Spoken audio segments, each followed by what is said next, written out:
clearing.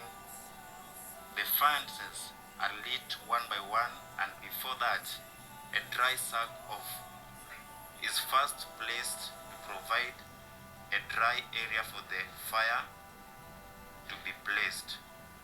A dry grass and leaves are then placed, followed by twigs, and it is then lit as the fire continues to be stronger and bigger.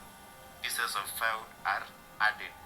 This is, however, done with a lot of caution to ensure that the fire doesn't go off and the bricks will not be settled and later fall.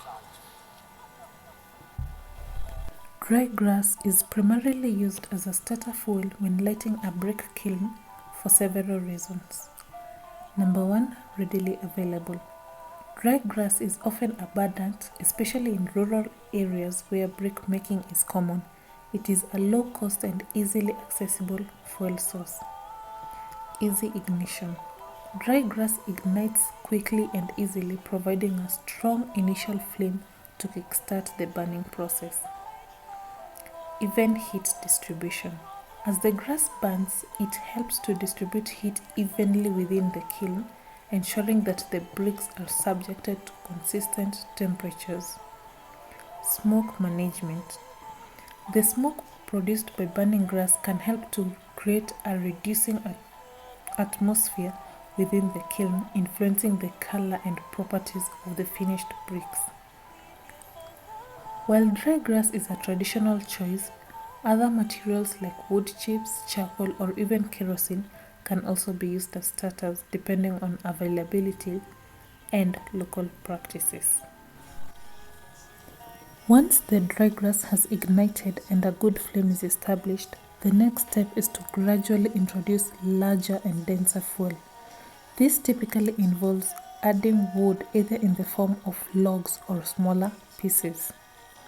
Here is a general guidance. The first step being the dry grass ignition. This provides the initial heat to start the burning process. We have introduction of wood. As the fire intensifies, larger pieces of wood are added to sustain the heat. When we go to building the fire, the quantity and type of wood will depend on the size of the kiln and the desired firing temperature. Controlling the fire. As the kiln reaches the desired temperature, the amount of fuel is adjusted to maintain a steady heat. Holding the temperature.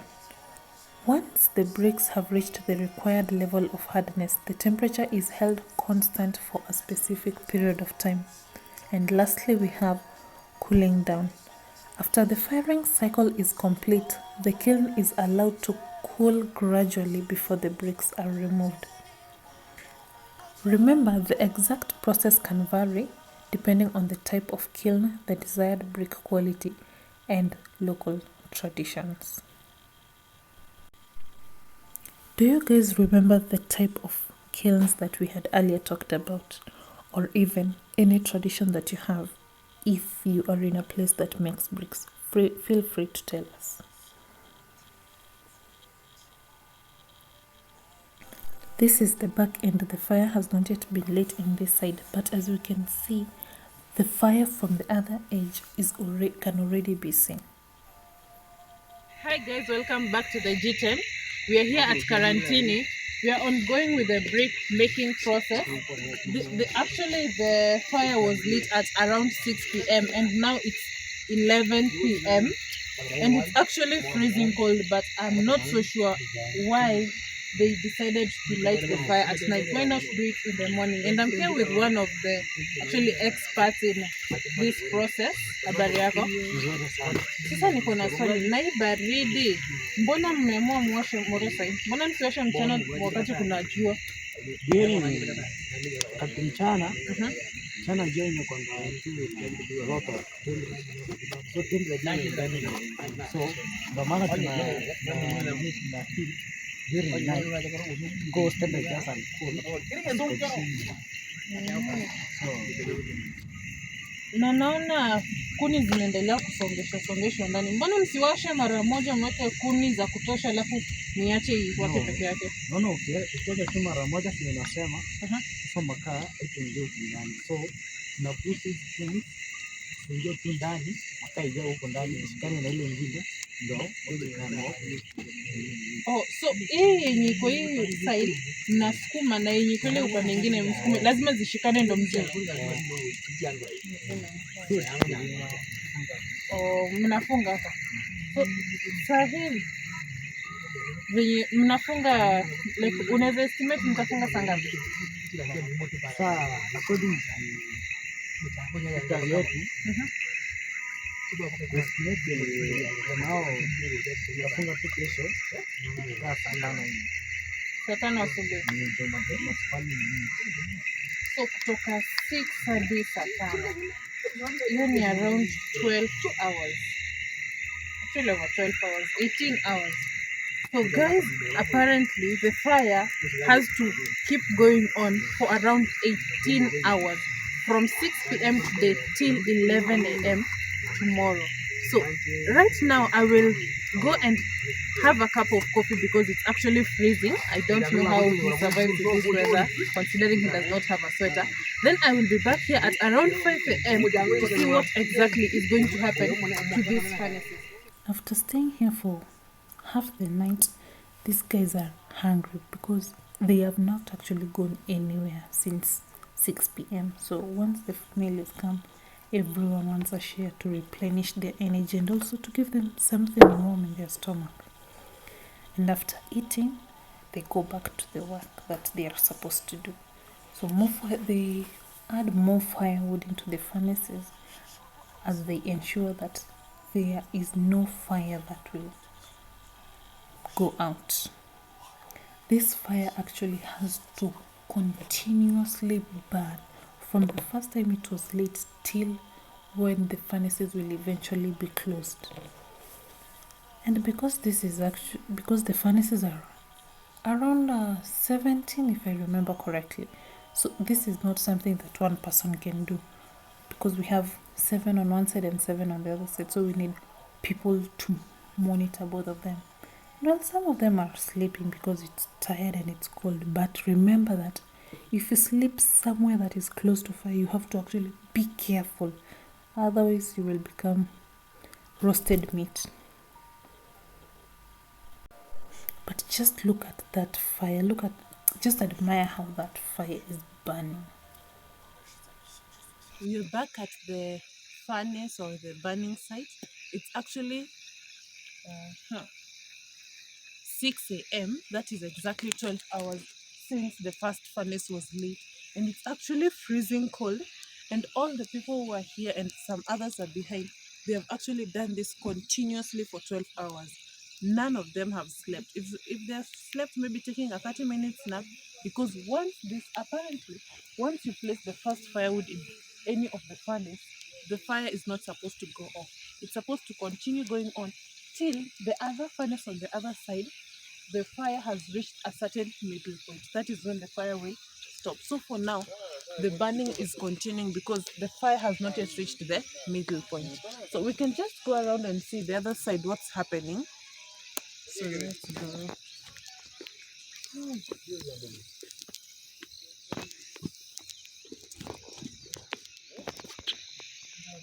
If you guys can clearly see, this is from the furnace at the front.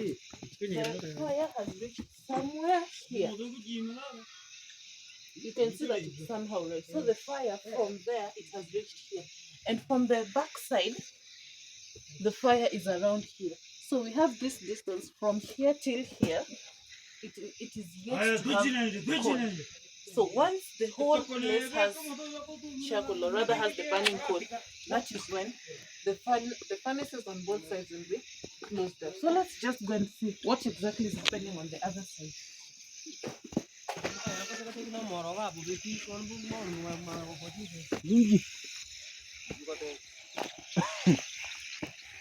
So you can see that the fire is still burning on this other side. Abarizeni.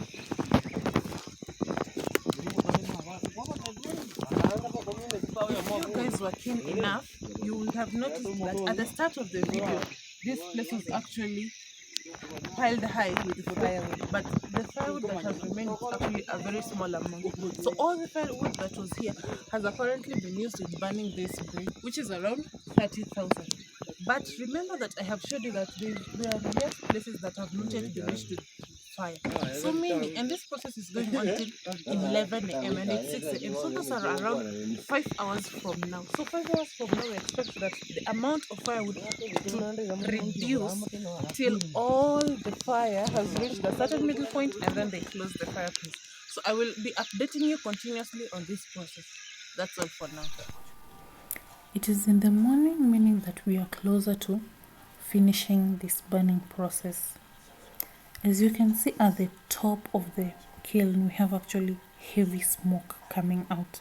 This is a sign that heat has reached the topmost layer of bricks from down at the furnace up to the top, meaning that we are actually closer to closing these furnaces. You can see how red hot that furnace is.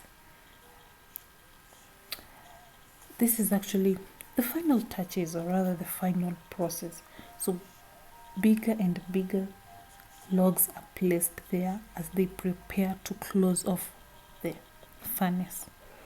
Remember that once the kiln is ignited, a carefully controlled process begins.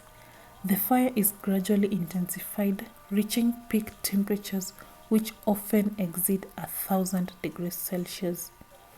This intense heat drives off moisture, chemically transforming the clay into a hard ceramic material. As the temperature rises, the kiln's atmosphere is manipulated through controlled ventilation to regulate oxygen levels, influencing the final color and texture of the bricks. The burning process can last several days, depending on the number of bricks that are to be burned, with the kiln gradually cooling down before the bricks are carefully removed. The quality of bricks depend on precise temperature control, duration of firing, and the skill of the kiln operator.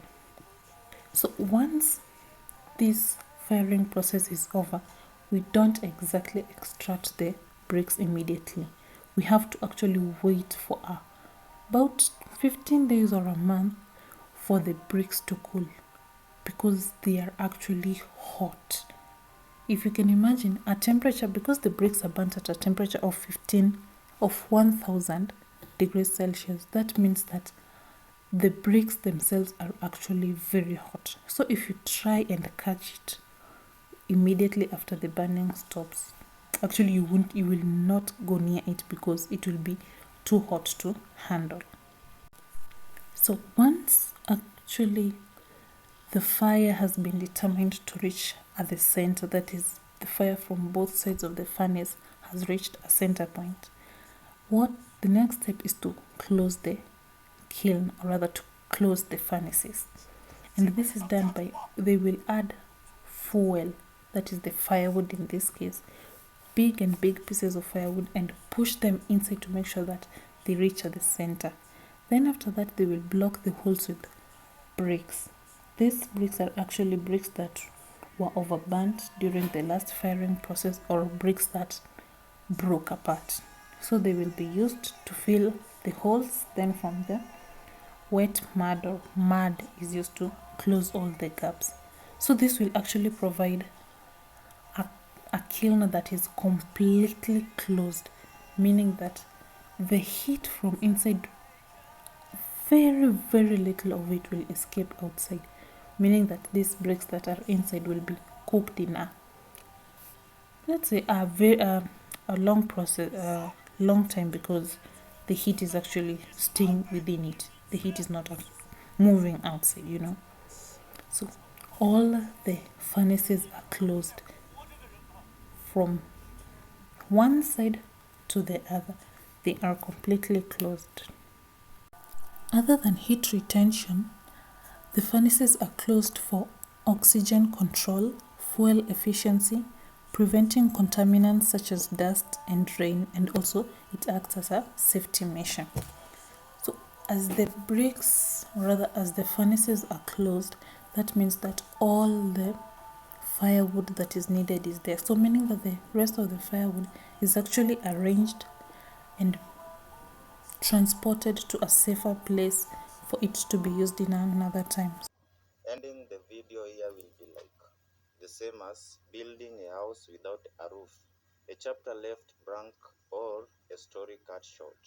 So far we have taken you through all the steps required for brick making, from preparation of clay to molding and lastly burning.